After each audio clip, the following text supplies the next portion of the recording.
What is up, everybody? It is your boy, Isaac of the Dead. We are back with another video here. I watched, regretfully, painfully regretfully, the Friendly Neighborhood Spider-Man animated show on Disney Plus. First two episodes, that is. Um, and I can't say I was entirely impressed. I will be breaking it down, making a sort of semi-review. It's super late right now. I just got done streaming. But yeah, we'll talk about this. Let's talk about this because I've been meaning to talk about this for the last couple days. Both episodes about 30 minutes long. Didn't hate it. I didn't hate it. I think what they got right with this story. So basically, it's supposed to be an alternate version of the MCU Spider-Man, basically. So it's still like based off the Tom Holland Spider-Man. Aunt May doesn't look like an aunt; she looks like an older sister. So it's kind of creepy that she's so hot. Um, and it's like, dude, you want to? We'll get into it because I want to introduce y'all to a good friend. I mean, he's not really a friend, but like I know him well enough. I've met him a few times. Watch a lot of his videos. This is Ryan Kennel, super racist ass. Love him to death though. I think he's good people. But yeah, we're gonna react to his video, and I'll break down sort of like the ins and outs based off of what I've seen in the episode. So let's get into it. Without further ado, let's watch this. And Disney unveiled the first trailer for Your Friendly Neighborhood Spider-Man, a new animated show on Disney Plus. Immediately, people put eyes on something that, in a lot of people's minds, pretty controversial. What he's talking about is Harry Osborn being black, right? Harry Osborn being race swapped. But it's tiring at this point. It really is just tiring that they keep doing this, right? And that's the weird thing is that you have to now clarify when it comes to woke storytelling. You have to clarify the show itself, right? The Friendly Neighborhood Spider-Man show itself isn't necessarily woke in terms of like how the story is portrayed. It's getting there though. That first episode kind of pushes the limits, but when you make decisions like race swapping characters and gender swapping characters, that's based off of DEI. That's based off of ESG shit. Like that's the woke part. Is the advertisements, the marketing, and the tokenization. The tokenization is basically what makes it woke, rather than the story itself. Because that's one thing that I think the story gets right is nailing down the with great responsibility, with great power comes great responsibility thing. Because Peter, he has to juggle in the story. He has to juggle his internship at Oscorp, his school life, his friends, his love life with his crush. The problem with that though is that he kind of gets cucked. They kind of cuck Spider-Man, and it's not fun. You remember a month ago when Kraven the Hunter came out and Sony, like, it flopped, and then Sony had to reconsider whether or not they were going to keep Spider-Man or whether they're going to sell the rights back to Marvel. And I said you will never see a good Spider-Man if it goes to Disney.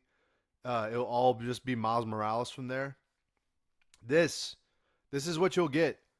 This is what you will get if Disney gets a hold of Spider-Man. We are seeing a preview of what they will do with Spider-Man. They will race swap every character. They will cuck Spider-Man until he's replaced by Miles Morales. Because that's what they really want to do. That's what they've been wanting to do for a long time. And I will stand on it. Miles Morales is Miles Morales, and Peter Parker is still Spider-Man.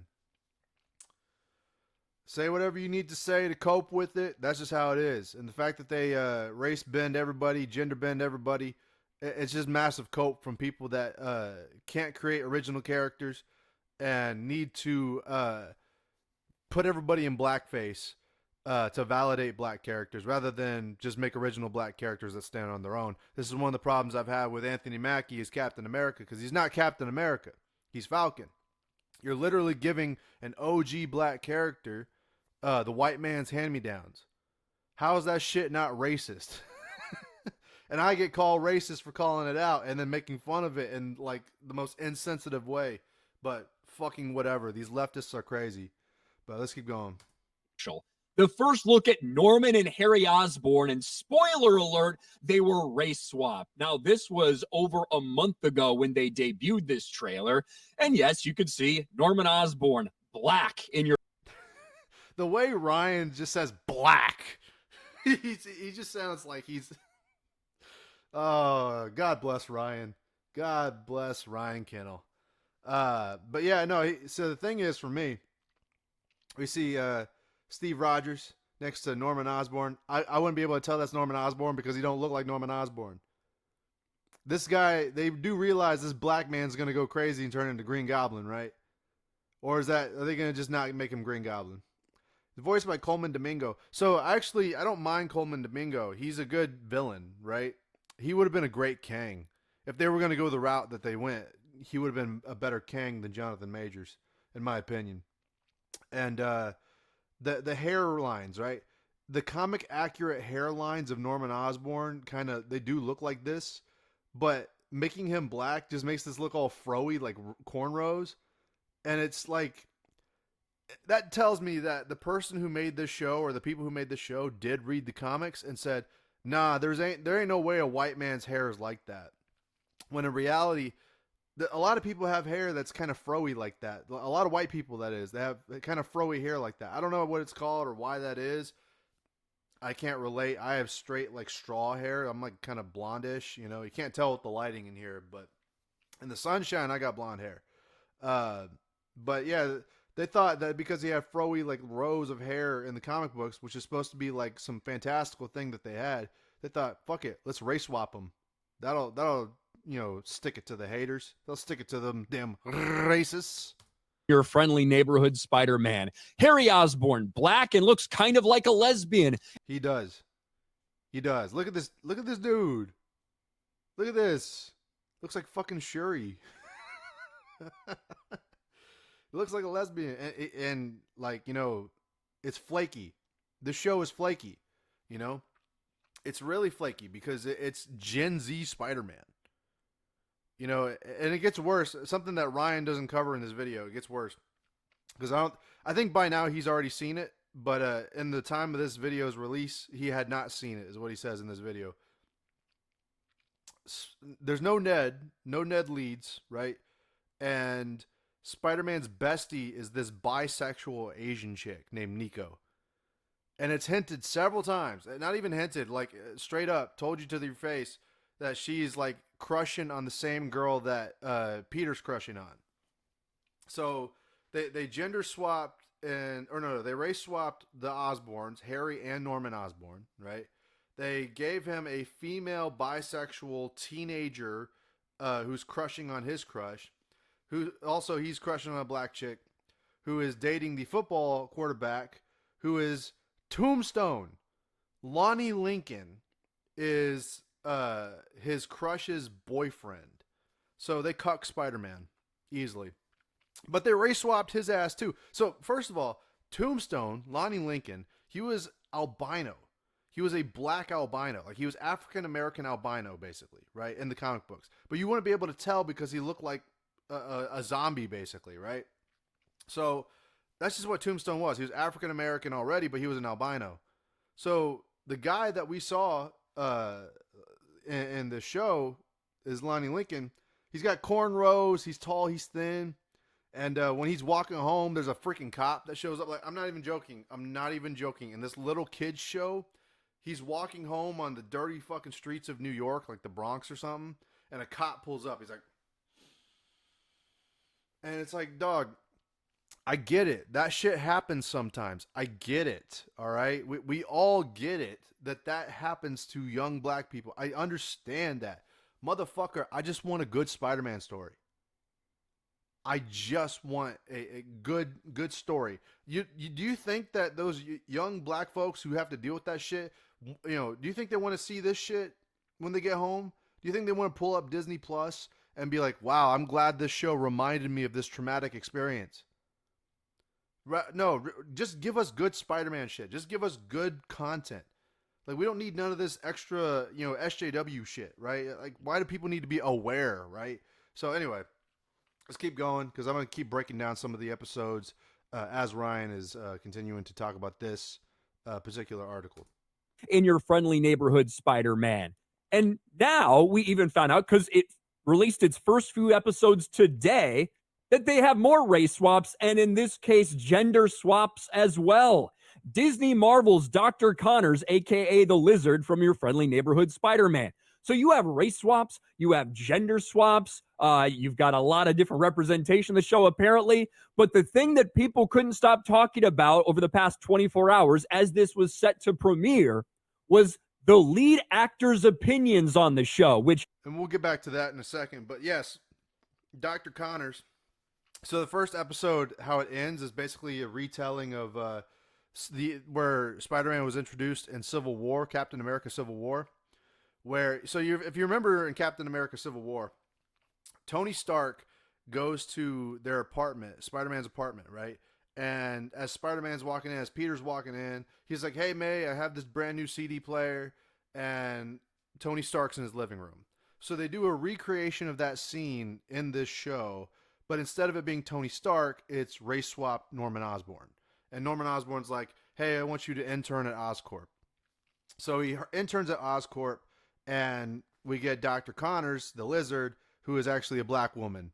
So I don't understand why they had to race swap and gender swap, not just the Lizard, but they race swap Tombstone, Green Goblin, Harry Osborn. Like, we don't need this, right? At this point, you're not even like, how can you sit there and try and justify this by saying that, oh, we're giving validity to black characters? No, you're not. No, you're not. You're saying that the only validity is in white characters now, and you have to paint it black. This is literally blackface. You are black-facing characters. That's what it is. It's cheap. It's tokenism. It's fucking racist, and nobody's saying it's racist. I will tell you it's fucking racist, and I will get called racist because I'm telling you it's racist. And I'm okay with that. I am totally fine with people calling me ist, phobe, ism. Honestly, it's a red flag if you don't at this point, right? But whatever. Maybe I'm confused about that, but shit, man, we're at a point now of just complete absurdity. This is old guard shit, man. This shit was old 5 years ago, and they're still doing it. And by the way, people are like, "Oh, the animation looks good." No, it doesn't. No, it doesn't. The animation is trash. It hurt my eyes. It was an attack on the senses, like most of everything else at Disney Marvel. And I mean, I'll give you this, Disney Marvel. This show was miles better. Yeah, get it, Miles Morales. Miles better than Batman: The Caped Crusader on Amazon. That show fucking sucked. And at least we have a Peter Parker in this show, right? At least we have that. And it was nice enough that they opened up with a little bit of good faith. The very mentioning of Uncle Ben, right? The fact that we even got a name drop of Uncle Ben in this show tells me that they at least tried to appeal to some fans instead of just fucking around and race bending everybody. They tried to do a little bit with the story. They tried to appeal to Spider-Man fans by name dropping Uncle Ben. But then they literally do the dumbest thing, because everybody likes the traditional story, and I understand different universe, different rules, right? Whatever. I think the whole multiverse thing is gay anyway, but it's fucking whatever. There's a portal that opens up above the high school, because you have to remember Peter's a freshman at this time. A portal opens up above the high school, and a monster comes down that's got the Venom symbiote on it. And Doctor Strange, mind you, pretty good looking Doctor Strange too. He looks pretty good. I didn't hate that. I really liked the way the Doctor Strange was animated, how he looked.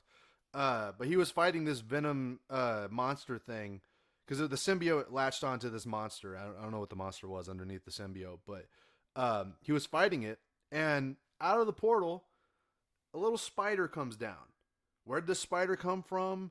How was it hanging by its web through a portal? Don't know. Stop asking questions. Stop asking questions. Just consume product. So once the portal closes, the spider falls, bites Peter on his neck, and the dude falls over. 2 months later, he's Spider-Man. We don't see the transition of how he gets his powers. We just see that he has his powers now.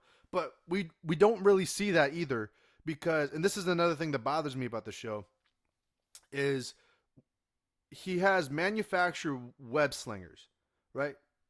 That's okay. We've seen him like that before. Where he has the little web slinging devices on his wrist, right? Because he does like he wouldn't organically shoot the webs out his wrist. I prefer him shooting the webs out his wrist, organically.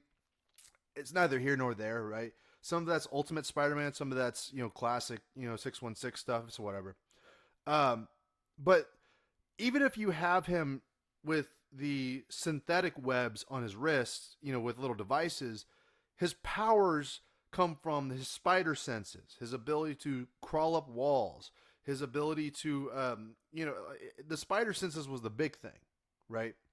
And his ability to climb up walls and be able to, like, it's very simple stuff, like super strength, endurance, right? He has all these powers as a teenager, and we're supposed to see him, going through this change. It's like it was like a metaphor for puberty almost, right? And so we're seeing him go through this change. But in this show in particular, we don't see him use his strength. We don't see him climbing up walls. We see him slinging webs and, saving a few people and here and there. But if I remember correctly, I don't remember him like stopping no train or nothing. We don't need to see that in the first 2 episodes. But what I'm saying is, like, even the most basic thing, his spider senses are non-existent in this show. I mean, I know it's early. It's the first 2 episodes, and I'm probably not going to cover every single episode. I'll probably cover these first two and then wait a couple weeks. We'll see. Unless it gets, like, really bad, then I'll come back and I'll make a review for those shit episodes and maybe not watch after that. But the big thing is he's clumsy. He's just fucking clumsy. And the fact that he's supposed to have spider senses at this time, he's been bitten by the spider. He's supposed to have spider senses, and everybody's spooking him. He's always whoa. He's always jumping and super hypersensitive. And I get it. There's a level to that that's acceptable whenever you're first getting your powers. But there was a time jump between when he got bit and when the show starts like kicking off, where the plot starts moving, right? All that sort of jumpiness should have happened. We should have seen that already. We're at the point where he should have mastered his senses enough to where he can feel on his, he can feel his spider senses. But he's just clumsy as fuck. So I don't know if that's the dopey white man thing, but we'll have to wait and see. I'll let Ryan continue. Based on what we'd seen, the promotional material, quite frankly, seemed a little stunning and shocking because this is what he said. Quote, "My biggest fear was that it was going to be annoying and woke." Your friendly neighborhood Spider-Man star shares his praise for the series. That picture does not do this man any favors. He looks like Kim Jong-un in this picture. My biggest fear was that it was going to be woke. Does he know he's in Hollywood? Fuck CBR, by the way. But, dude, like, are you sure? Are you absolutely sure that's the case? Because it looks pretty fucking woke to me with all these race swaps. The story itself, like I said, story itself is not particularly woke unless you want to incorporate the Lonnie Lorcan going home, or Lincoln. I don't know why I keep saying Lorcan, Lonnie Lorcan. But there's Lincoln, Tombstone. I'll just say Tombstone. Race swap Tombstone. Going home, all the police are going, black youth. The police are like, that's the wokest part of the show right there. We're probably going to see a black Sandman. We'll probably see a black Eddie Brock. We're probably going to see Doc Ock become a woman. Doc Ock will be a woman. Guaranteed. But like, he's like, my biggest fear is that it was going to be woke. Well, your biggest fear has come to pass, sir. Your biggest fear has come to pass. I don't know what the fuck kind of crack you're smoking. And yes, this is the actor in question right here. In a conversation with Collider ahead of the series premiere, Hudson Thames praised the upcoming animated series for not being annoying and woke. It is pretty woke, and it's very annoying. It actually is more annoying than it is woke. So I'll say that. Now, I do think it's quite frankly very interesting that a young actor, when, reading for a part or looking at a script, is like, I really hope it's not annoying and woke. That's interesting. And that tells me something about where the culture war is at right now. But a lot of people that weren't happy to hear this, well, Collider for one, because what did Collider say about this? Woke is a term which is more often than not used as a dog whistle for racism and sexism in entertainment fan bases. And you can see that a lot of people that may or may not have been excited for this series were very, very upset with these comments. This is my point. This is where myself and the whack leftists agree on this. Yes, they say, yes, it is woke, you dumbass, but they're proud of it. I say, yes, it's woke, you dumbass, and I think it's annoying as fuck. I think the show sucks. It's not off to a good start.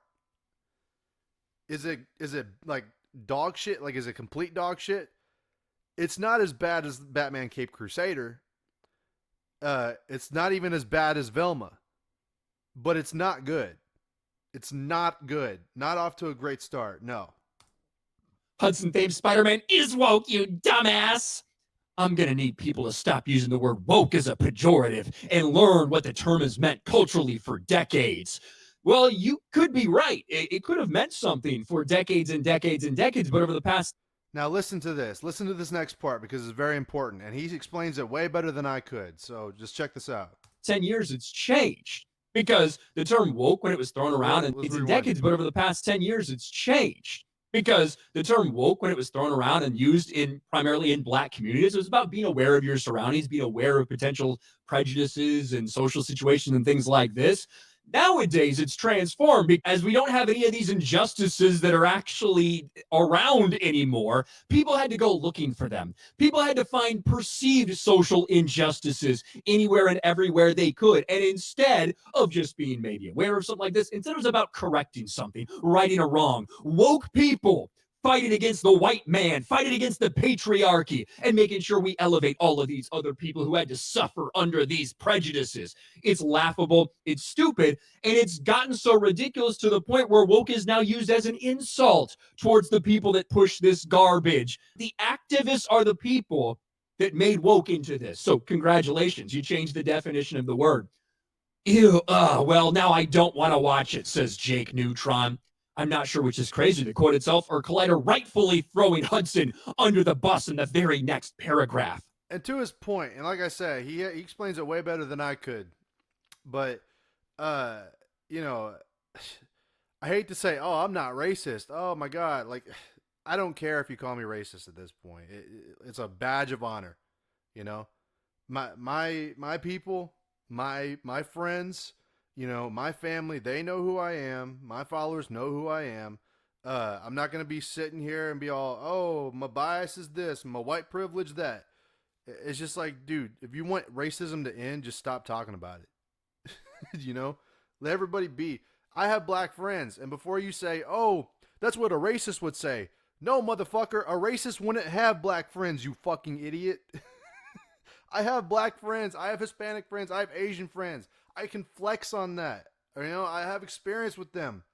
I empathize and sympathize with them. And the fact that the SJWs, the activists, they had to change the term woke. It got flipped the switch on them, and they thought that they were bringing light to these injustices by race bending characters, giving black characters the white man's hand-me-downs. They thought that was sticking it to the white man. It makes y'all look stupid. So yes, I have black friends. Yes, I have gay friends. Yes, I have Hispanic friends, Mexican friends. I understand sympathy and empathy for them. That doesn't change my personal beliefs. That doesn't change how I feel about them. That doesn't change how they feel about me. The people who have a problem with this kind of shit usually don't have friends. They don't have any sort of human connection on a deeper level. And they're usually bitter. They're usually just always bitter. And we end up, whenever you have bitter fucking lesbians and shit like this, you end up with people like this. You end up with shows like this. It ultimately creates people like me and this gentleman right here. you know, because we get tired of that bullshit. You know, we get tired of the race baiting.